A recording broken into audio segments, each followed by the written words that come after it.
Here comes John the Baptist wandering in from the wilderness. Must be Advent. Let's get into the gospel passage for Advent 2a.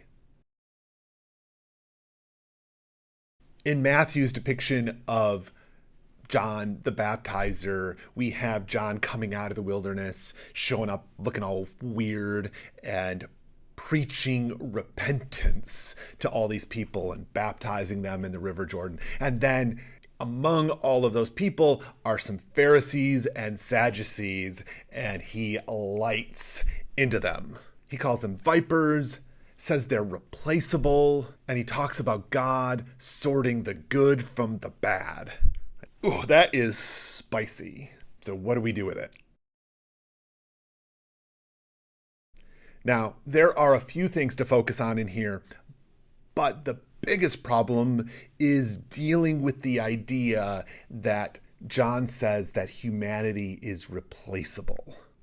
This hits us right in the self-righteous and self-importance.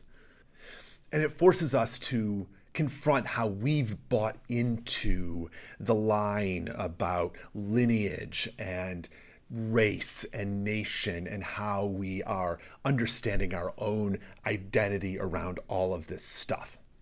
And it's hard to deal with this without sounding political, right?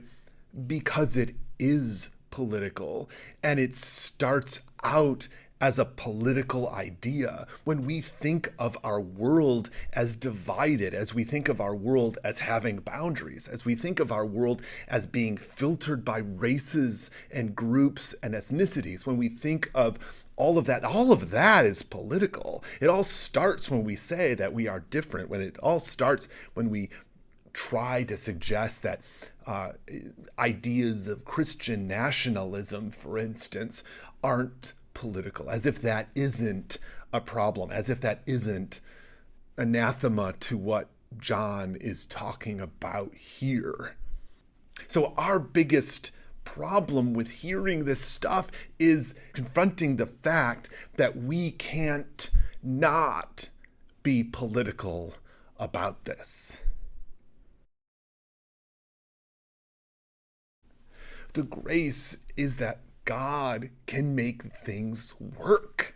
God works through us, but doesn't need us to be the vessels. God can get stones to do this stuff. If we're not up to the task, God can make something else be up to the task. And that is freeing. We are replaceable, and that's a good thing, because God really is capable of changing any paradigm, and so are we.